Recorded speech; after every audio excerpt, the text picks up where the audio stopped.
ಇವತ್ತು ಏನಾದರೂ ದೇಶದಲ್ಲಿ ಬೆಲೆ ಏರಿಕೆ ಆಗಿದ್ರೆ ಇದಕ್ಕೆ ನೇರವಾಗಿ ಕಾರಣ ನರೇಂದ್ರ ಮೋದಿಯವರು ಅಂತಕ್ಕಂಥದ್ದನ್ನು ತಿಳ್ಕೋಬೇಕಾಗ್ತದೆ.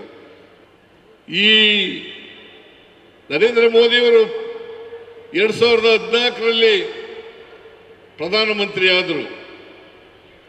ಅವತ್ತು ಪೆಟ್ರೋಲ್ ಮತ್ತು ಡೀಸೆಲ್ ಬೆಲೆ, ಗ್ಯಾಸ್ ಬೆಲೆ ಸುಮಾರು ಮನಮೋಹನ್ ಸಿಂಗ್ ಅವರು ಪ್ರಧಾನಮಂತ್ರಿ ಆಗಿದ್ದಾಗ 1 ಲೀಟರ್ ಪೆಟ್ರೋಲ್ ಬೆಲೆ 48 ಅಲ್ಲ, ಡೀಸೆಲ್ ಬೆಲೆ 48 ರೂಪಾಯಿ, 1 ಲೀಟರ್ ಪೆಟ್ರೋಲ್ ಬೆಲೆ 70 ರೂಪಾಯಿ, ಒಂದು ಗ್ಯಾಸ್ ಸಿಲಿಂಡರ್ ಮನೆಗೆ ಬಳಕೆಗೆ ಮಾಡ್ತಕ್ಕಂಥ ಸಿಲಿಂಡರ್ 414 ರೂಪಾಯಿ. ಇವತ್ತು ಎಷ್ಟಾಗಿದೆ ನೀವೇ ಯೋಚನೆ ಮಾಡಿ. ಇವತ್ತು ಇದನ್ನೇ ನಾವು ಅಚ್ಛೇ ದಿನ್ ಅಂತ ಕರೀಬೇಕಾ? ಅಚ್ಛೇ ದಿನ್ ಅಂತ ಕರೀಬೇಕಾ? ಈಗ ಮೊನ್ನೆ 3 ರೂಪಾಯಿಗೂ ಹೆಚ್ಚು ಪೆಟ್ರೋಲ್ ಡೀಸೆಲ್ ಗ್ಯಾಸ್ ಬೆಲೆಯನ್ನು ಹೆಚ್ಚು ಮಾಡಿದ್ದಾರೆ. ಇದಕ್ಕೆ ಕಾರಣ ಏನು ಅಂತಂದ್ರೆ, ಕೊಡ್ತಾ ಇರ್ತಕ್ಕಂಥ ಕಾರಣ ಅಲ್ಲಿ ಯುದ್ಧ ನಡೀತಾ ಇದೆ. ಇದೇ ನರೇಂದ್ರ ಮೋದಿಯವರು ಟ್ರಂಪ್, ಅಮೆರಿಕ ಅಧ್ಯಕ್ಷ ಟ್ರಂಪ್ ಅವರು ಬಾಲ ಹಿಡ್ಕೊಂಡು ಸುತ್ತಾ ಇದ್ರು ಗುಜರಾತ್ನಲ್ಲಿ ಮತ್ತು ಅಮೆರಿಕಾದಲ್ಲಿ. ಈ ಸಾರಿ ಟ್ರಂಪ್ ಸರ್ಕಾರ ಅಂತೇಳಿ ಭಾಷಣ ಮಾಡಿದ್ರು.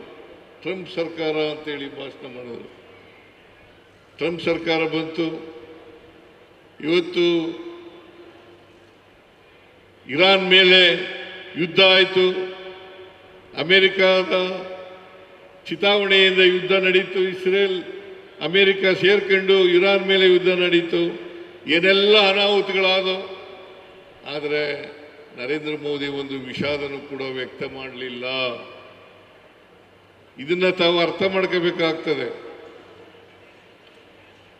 ಇವತ್ತು ಏನಾದರೂ ದೇಶದಲ್ಲಿ ಬೆಲೆ ಏರಿಕೆ ಆಗಿದ್ರೆ ಇದಕ್ಕೆ ನೇರವಾಗಿ ಕಾರಣ ನರೇಂದ್ರ ಮೋದಿಯವರು ಅಂತಕ್ಕಂಥದ್ದನ್ನು ತಿಳ್ಕೋಬೇಕಾಗ್ತದೆ.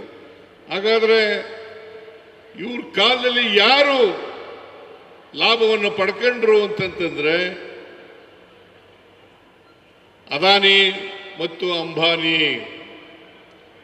ಅದಾನಿಯವರ 2014ರಲ್ಲಿ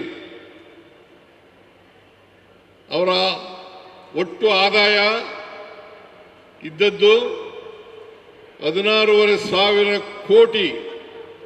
ಇವತ್ತು ಎಷ್ಟಿದೆ ಗೊತ್ತಾ? 8 ಲಕ್ಷ ಕೋಟಿ. 8 ಲಕ್ಷ ಕೋಟಿ. ಹಾಗೇನೆ ಅಂಬಾನಿನೂ ಕೂಡ ಆರ್ಥಿಕವಾಗಿ ಬೆಳವಣಿಗೆಯನ್ನು ಮಾಡಿದ್ದಾರೆ. ಇವರು ನರೇಂದ್ರ ಮೋದಿಯವರ ಕಾಲದಲ್ಲಿ ಇವರು ಪ್ರಧಾನಮಂತ್ರಿ ಆದಮೇಲೆ 12 ವರ್ಷಗಳ ಕಾಲದಲ್ಲಿ ಅಂಬಾನಿ, ಅದಾನಿ ಲಾಭ ಮಾಡ್ಕೊಂಡ್ರೆ ಹೊರತು ಸಾಮಾನ್ಯ ಜನರಲ್ಲ, ಮಧ್ಯಮ ವರ್ಗದ ಜನರಲ್ಲ ಅಂತಕ್ಕಂಥದ್ದನ್ನು ತಾವೆಲ್ಲರೂ ಕೂಡ ಅರ್ಥ ಮಾಡ್ಕೋಬೇಕಾಗ್ತದೆ. ಅದರಿಂದ ನರೇಂದ್ರ ಮೋದಿಯವರು ಬಹಳ ಜನ ವೋಟ್ ಹಾಕಿದ್ರು. ನರೇಂದ್ರ ಮೋದಿ ಮೋದಿ ಮೋದಿ ಮೋದಿ ಅನ್ಕೊಂಡು ಈ ದೇಶದಲ್ಲಿ ವೋಟ್ ಹಾಕಿದ್ರು. ಇವತ್ತು ಅವರಿಗೆಲ್ಲರಿಗೂ ಕೂಡ ಭ್ರಮ ನಿರಸನ ಆಗಿದೆ ಅಂತಕ್ಕಂಥ ಮಾತುಗಳನ್ನು ಹೇಳಲಿಕ್ಕೆ ಬಯಸ್ತಾ ಇದ್ದೇನೆ.